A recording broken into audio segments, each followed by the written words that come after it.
selamat pagi pemirsa. Bagaimana kabarnya hari ini? Semoga selalu sehat dan juga selalu lancar semua urusannya.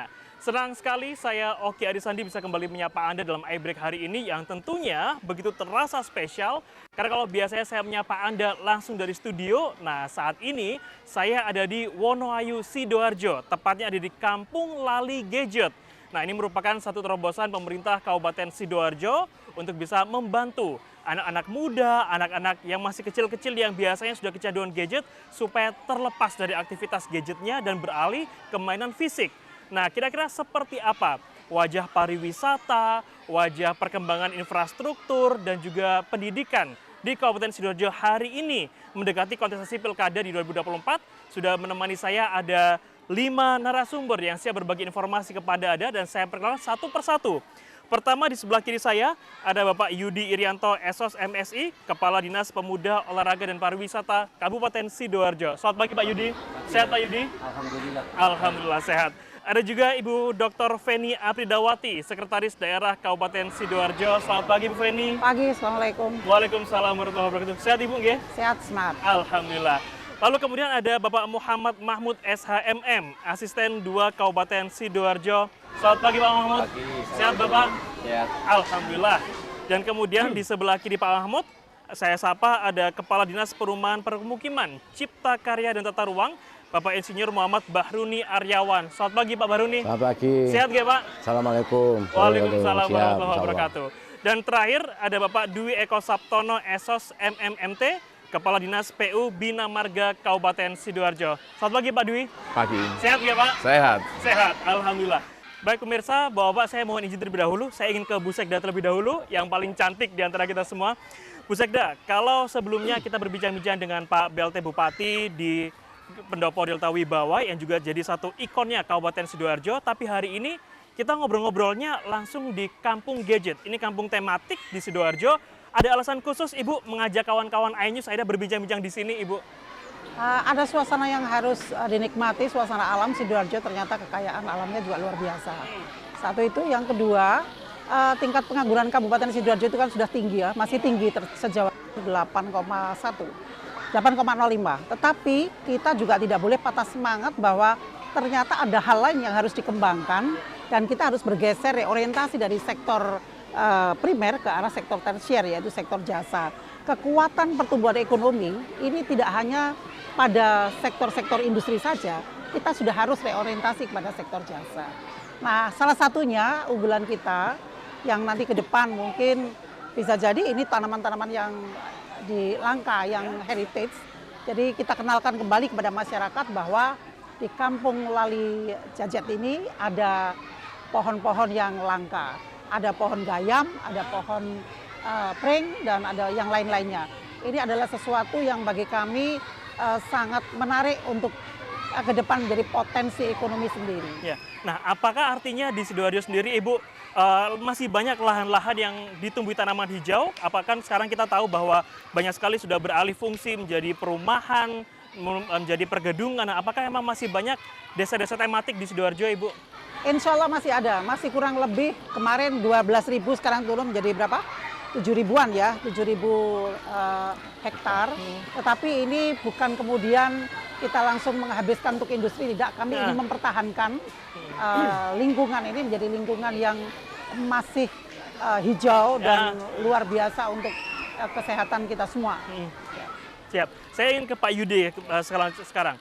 Pak Yudi, kalau kita tahu bahwa Sidoarjo adalah kota industri, ada perindustrian di sana, dan sebetulnya kalau kita berbicara masalah wisata, wisata alam juga kalah dengan Batu, kalah dengan Malang. Nah, lantas bagaimana akhirnya Sidoarjo juga sebagai kota penyangga ibu kota provinsi Jawa Timur dari sektor pariwisatanya bisa bersaing dengan kota-kota lain, Pak? Oke, terima kasih. Jadi ini adalah sebuah tantangan. Tantangan yang harus kita jawab bahwa Sidoarjo itu berada di tengah-tengah daerah yang dalam konteks untuk wisata juga kita kurang. Maka dari itu kita akan memberdayakan pengembangan wisata buatan, termasuk yang ada di Kampung Lali Gadget ini. Kampung Lali Gadget ini masuk di 21 desa wisata yang tahun 2022 sudah ditetapkan. Dan uniknya di kampung ini adalah merupakan pengembangan dari wisata edukasi. Dan kita tahu semua bahwa Sidoarjo untuk wisata yang berbasis alam tentu kalah. Maka dari itu yang perlu kita perhatikan adalah pengembangan wisata buatan. Salah satunya seperti ini. Kemudian di beberapa desa juga kita bekerja sama dengan pemerintah desa untuk mengembangkan wilayahnya untuk dijadikan wisata buatan. Dan hal yang perlu kita perhatikan di dalam pengembangan wisata adalah kepedulian semua pihak dalam rangka untuk bagaimana kita ini memacu setiap wilayah punya potensi yang salah satunya wisata untuk menjadi roda perekonomian di masyarakat sekitar. Nah, Pak Yudi, kalau kita lihat kan saat ini di belakang kita pun banyak anak-anak dari sekolah dasar dan juga bermain-main di sini. Apakah setiap hari suasananya seramai ini untuk anak-anak bermain kegiatan fisik atau gimana, Pak Yudi? Alhamdulillah, Mas. KLG ini awalnya didirikan oleh salah satu pemuda pelopor kami yang namanya Mas Irwandi. Mereka punya inovasi kreativitas yang luar biasa dan kita tidak menyangka di daerah Pager Ngumbuk yang jauh dari keramaian, ruang ini yang mungkin kalau kita main ini ruang yang kalau orang Jawa dikatakan kebun atau barongan ya. Tapi ketika dipegang orang yang tepat, jadilah seperti wisata yang berbasis edukasi. Terkait dengan buatannya bukan buatan alamnya ya. Kalau alamnya ini semua asli. Lama. Betul. Hanya buatannya dari sisi substansinya. Isinya yang berbeda dengan yang lain. Jadi buatan itu, Mas, artinya jadi alam yang ada di sini yang mungkin di awal kurang produktif ini dikembangkan. Dikembangkan untuk yang mungkin dari Mas Irwandi ini luar biasa dijadikan dengan wisata edukasi. Dan alhamdulillah ketika kami membersamai beliau ini seminggu bisa 2-3 kali sekolah-sekolah yang kesini untuk anak-anaknya ini apa ya istilahnya kita berikan atau diberikan yang namanya HP sekarang itu kan merupakan kalau dibiarkan itu menjadi persoalan yang luar biasa.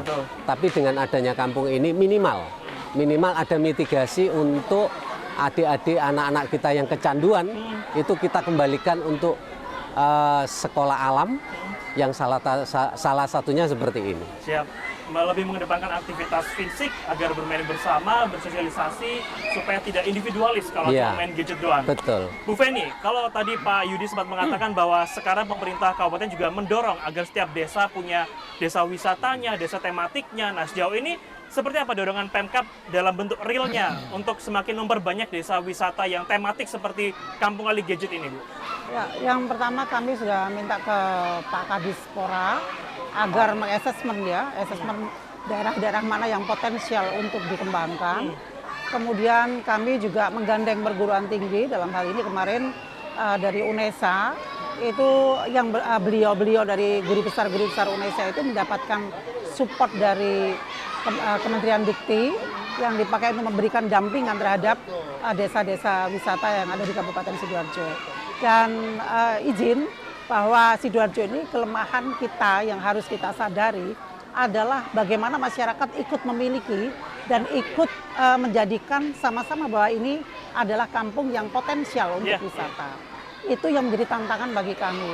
Karena jangan sampai masuk kampung KLG ini kemudian di sepanjang jalan itu rasanya kurang nyaman dipandang. Misalnya meme-meme di jalan, buang sampah itu juga sembarangan, kurang hijau, ya kurang teduh.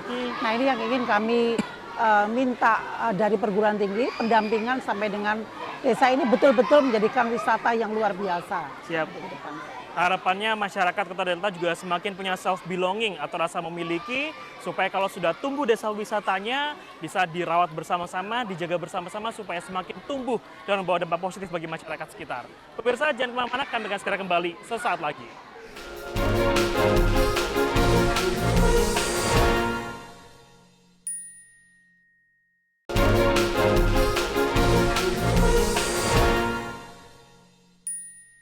Terima kasih pemirsa, Anda masih bersama kami di iBreak. Saya masih ditemani Bapak Kepala Dinas dan juga Ibu Sekretaris Daerah Kabupaten Sidoarjo untuk kita berbincang-bincang terkait bagaimana wajah Kota Delta hari ini. Kalau tadi kita sudah berbicara dari segi pariwisata, nah sekarang kita ingin tahu seperti apa tingkat pendidikan di Kota Delta masyarakatnya. Saya ingin ke Bapak Asisten 2 Pak Mahmud. Pak Mahmud, kalau kita lihat di tahun 2024 ada 2.000 lebih beasiswa yang diberikan oleh pemerintah Kabupaten Sidoarjo kepada remaja-remaja di perguruan tinggi, bahkan ada yang beasiswanya sampai ke luar negeri. Nah, jadi sebetulnya apa motivasi Pemkab Sidoarjo memberikan beasiswa ini? Apakah memang untuk meningkatkan tingkat pendidikannya yang mungkin dirasa kurang atau bagaimana Pak Mahmud? Ada beberapa yang kami sampaikan terkait dengan beasiswa ini merupakan salah satu dari 17 program visi misi Pak Bupati. Nah, program inilah maka akan dijabarkan di dalam kegiatan di mana itu ditaruh atau dilekatkan di pariwisata, di bagian Kesra, di bagian dinas sosial. Nah, kaitannya ini adalah beasiswa ini adalah untuk meningkatkan bagaimana kemampuan anak-anak kita ini mendidik karakter anaknya ini sehingga nantinya kalau sudah lulus mereka ini bisa membangun Sidoarjo ini ke depan lebih baik. Ini yang harus kita lakukan sehingga nanti dengan adanya kemampuan mereka ini dari beberapa segi, dari segi agama, dari segi apa itu pendidikan macam-macam ini nanti ke depan akan menunjang daripada kegiatan-kegiatan yang ada di Kabupaten Sidoarjo bukan hanya untuk dirinya sendiri, tapi bagaimana untuk membangun Sidoarjo ini ke depan semakin baik dengan mendidik anak-anak kita yang berinvestasi itu dimulai pendidikan yang ada yang dikirim oleh pemerintah Kabupaten Sidoarjo. Beasiswa ini hanya untuk biaya pendidikan atau ada uang saku juga Pak Mahmud? Ini hanya untuk biaya pendidikan ya, pendidikan. Nanti per orang itu kurang lebih 5 juta. Baik itu yang ada di bagian Kesra, baik itu yang ada di Dispora maupun di dinas sosial. Oke, siap. Jadi diberikan beasiswa kepada para anak-anak muda Kabupaten Sidoarjo supaya harapannya ketika lulus nanti bisa membangun Kota Delta. Bu Feni, kalau tadi harapannya dikatakan oleh Pak Mahmud supaya bisa membangun Sidoarjo. Cuma nyatanya Bu Fendi, kalau kita berbicara masalah beasiswa LPDP yang disekolahkan ke luar negeri, bahkan sudah lulus katanya lebih kerasan di sana, lebih dihargai di sana karena gajinya lebih tinggi. Kalau kembali ke Indonesia kurang dihargai. Nah, nggak takut Ibu nanti mereka yang diberikan beasiswa ke luar negeri dari Sidoarjo nggak pulang kampung ke sini? Nah, sebenarnya dimanapun tempatnya mereka bisa mengabdi. Tapi ada satu sisi hal yang harus kita perhatikan pula bahwa karena awalnya pembiayaan dari Sidoarjo, maka kami akan mengevaluasi nantinya kalau misalnya mau mengabdi di Kabupaten Sidoarjo, sudah barang tentu harus bermitra dengan Pemkab Sidoarjo. Tapi kami juga tidak menghalangi mereka kemudian mencari hidup di sana atau di tempat lain, tetapi Sidoarjo lebih dibutuhkan. Iya. Oke, nah apakah untuk program beasiswa ini setiap tahun selalu ada setahun sekali atau bagaimana Bu Feni? Insya Allah ada, kita 3 tahun terakhir ini sudah tersedia dan tahun depan insya Allah sudah teranggarkan pula. Oke, siap. Sudah dianggarkan untuk program beasiswa di tahun 2025 yang mana bagi masyarakat Sidoarjo yang membutuhkan bisa langsung memanfaatkan program ini.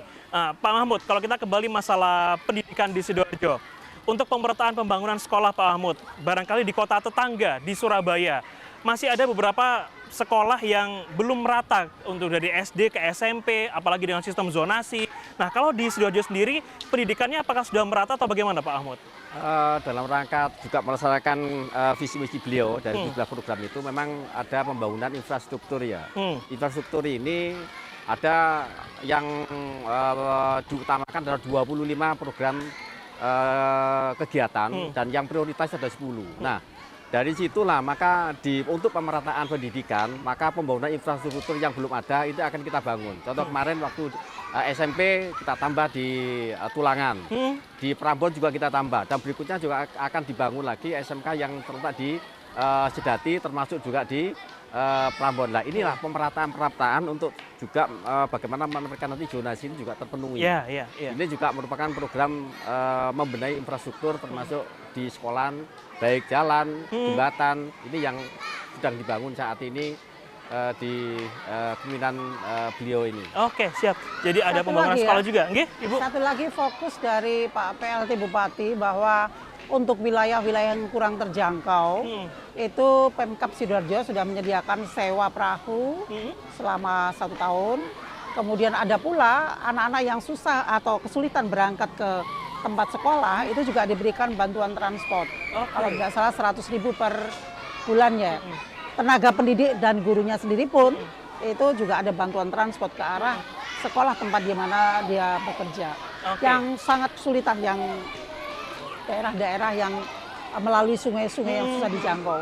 Itu Pemkab juga ada program. Nah, saya teringat satu hal, karena tadi Bu Feni menyinggung masalah ada bantuan juga bagi para murid-murid yang kesusahan untuk berangkat sekolah. Nah, ini yang nggak kalah penting juga menjadi isu pendidikan adalah insentif guru, Bu Feni. Nah, apa kabar insentif guru, Bu Feni? Karena kalau saat ini kita lihat anggaran untuk pariwisata besar, anggaran untuk sektor lain besar. Nah, untuk anggaran menaikkan gaji guru, apalagi guru TK, PAUD ini begitu kecil, bagaimana kepedulian Pemkab Sidoarjo kepada mereka, Bu Feni? Insya Allah kita sudah terrealisasi beberapa bantuan atau insentif untuk guru, mulai PAUD sudah naik ya. Kemudian untuk guru TPK sendiri aja, per tahun ini kita sediakan kurang lebih 35 miliar. Dan insya Allah sudah cair pada semester 1, tinggal nanti di Desember cair berikutnya. Jadi insya Allah ini adalah support yang luar biasa dari Pemkab untuk guru-guru ya. Tidak hanya guru formal, tetapi guru non formal seperti TPK aja kita support juga. Oke, siap. Tidak hanya guru formal di tingkat pendidikan TK, PAUD, SD, tapi untuk yang non formal pun seperti guru TPK bahkan juga ikut mendapatkan perhatian dari Pemkab Sidoarjo. Pak Mahmud, kalau tadi mengatakan ada 25 program penting yang diusung oleh PLT Bupati Sidoarjo, sejauh ini yang sudah terrealisasi, masih adakah PR-PR yang belum tuntas, Pak Mahmud? Memang ada beberapa yang belum tuntas, ada sudah selesai 100%, ada yang sudah 75%, ada 2 kalau nggak salah yang sekarang ini sudah progres, sehingga nanti ini yang sudah kami evaluasi, kami pantau secara langsung, sehingga nanti akan dijelaskan oleh Pak Dwi, karena program-program ini yang harus dilakukan yang prioritas, maka kita dudukan yang prioritas, tinggal yang pelaksanaannya waktunya membutuhkan waktu pendek, maka ditaruh di bagian di triwulan 3 dan 4 ini. Oke, siap. Nah, yang memang juga tidak kalah penting untuk dibicarakan adalah kalau berkaitan dengan Sidoarjo adalah soal kemacetan, soal membangun infrastruktur memecah jumlah kendaraan yang semakin tahun semakin bertambah. Nah, kira-kira seperti apa upaya Pemkab Sidoarjo untuk mengatasi kemacetan di Kota Delta? Kami akan segera kembali usai jeda berikut.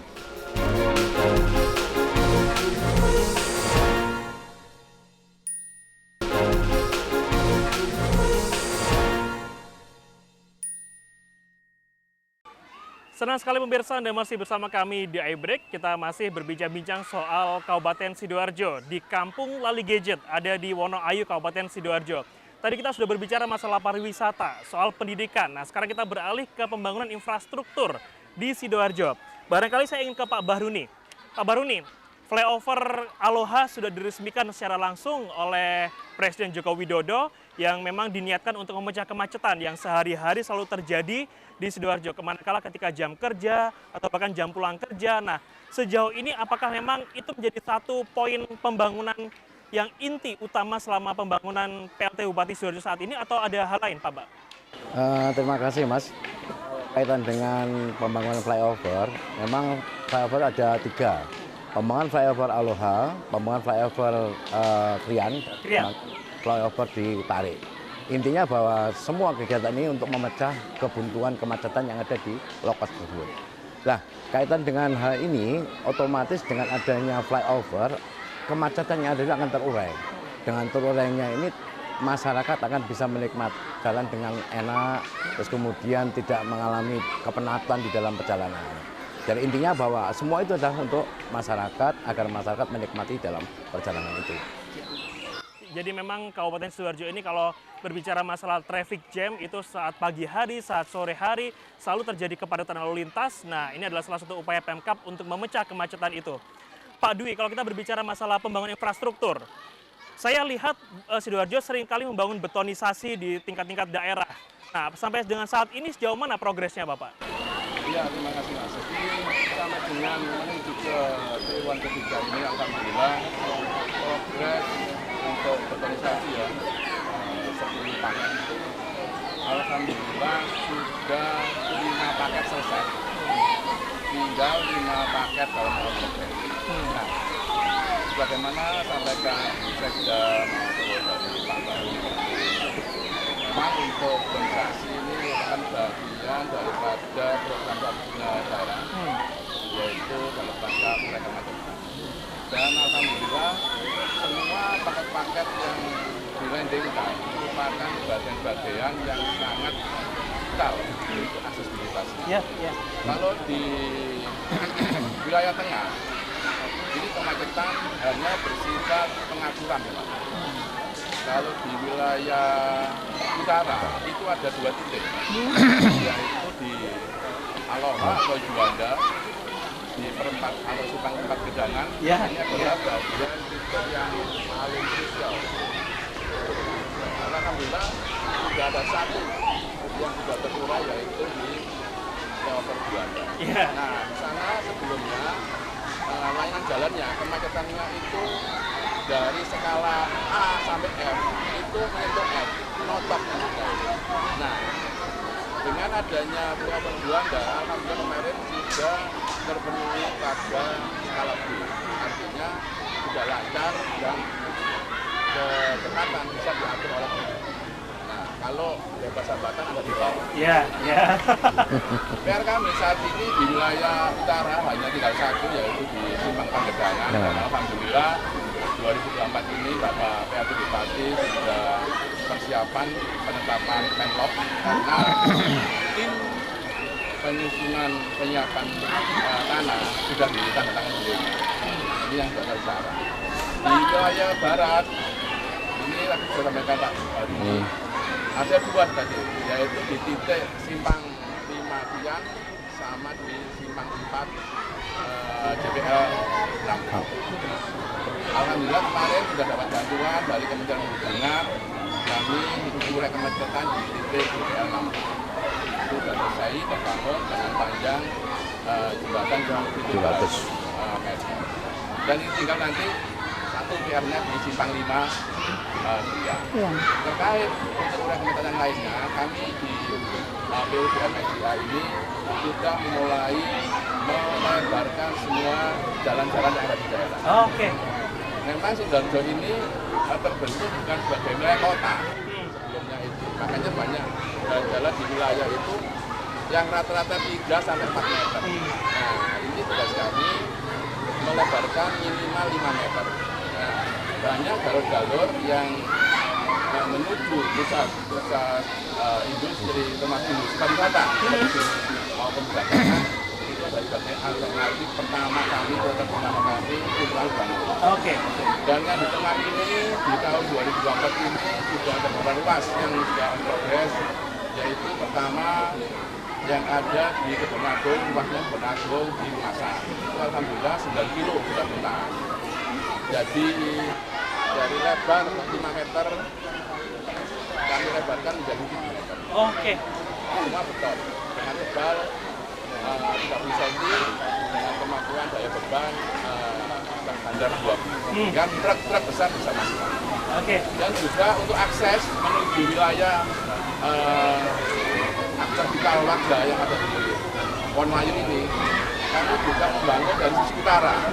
Saat ini sudah mulai pembangunan dari Candinegoro. Kalau ini 1 kilo, itu ada jalan Candinegoro menuju Terbesar itu ke taman. Itu kami lakukan organisasi dengan lebar 5 meter. Ini adalah akses dari utara. Kalau berbicara masalah pembangunan infrastruktur, Bapak memang harus diakui masyarakat Kota Delta juga sangat merasakan betul bahwa selama 5 tahun kebelakang ini pembangunan begitu gencar sekali. Nah, Bu Feni, apakah artinya masyarakat ini betul-betul merasakan kalau rasanya pembangunan itu baru terasa di 5 tahun ini? Lah, tahun-tahun sebelumnya pada kemana aja? Nah, apakah ini artinya menjadi PR besar ke depan? Pembangunan juga harus terus digalakkan, bahkan ada betonisasi, flyover, atau bagaimana? Ya, tadi sudah saya sampaikan di depan bahwa pembangunan infrastruktur itu sangat penting untuk menggiatkan kembali perekonomian Kabupaten Sidoarjo. Nah, fokus pemerintah ke depan, infrastruktur diimbangi dengan pemberdayaan manusianya. Kenapa kalau infrastruktur ada, kemudian manusianya tidak memanfaatkan maksimal, itu juga sangat eman gitu ya. Sehingga insya Allah ke depan infrastruktur tetap jalan, apalagi support dari pemerintah pusat untuk Gedangan, flyover Gedangan itu sudah di depan mata.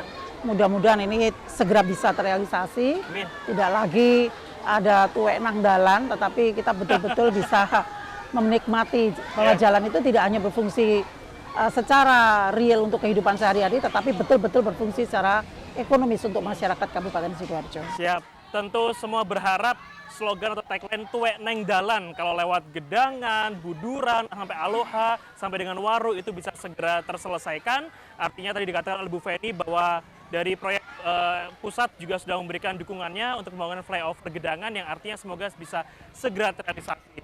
Saya matur nuwun sangat Pak Yudi, Bu matur nuwun Feni, semuanya. Pak Mahmud, Pak Bahuri dan juga Pak Dwi. Semoga selalu sehat dan juga selalu memberikan yang terbaik untuk warga Kota Delta. Amin, amin, amin. Pemirsa, saya Oki Sandi mewakili kerabat kerja yang bertugas juga mengucapkan terima kasih atas kebersamaan Anda hari ini. Mari bersama-sama kita sebarkan semangat cinta damai. Selamat pagi, selamat beraktivitas.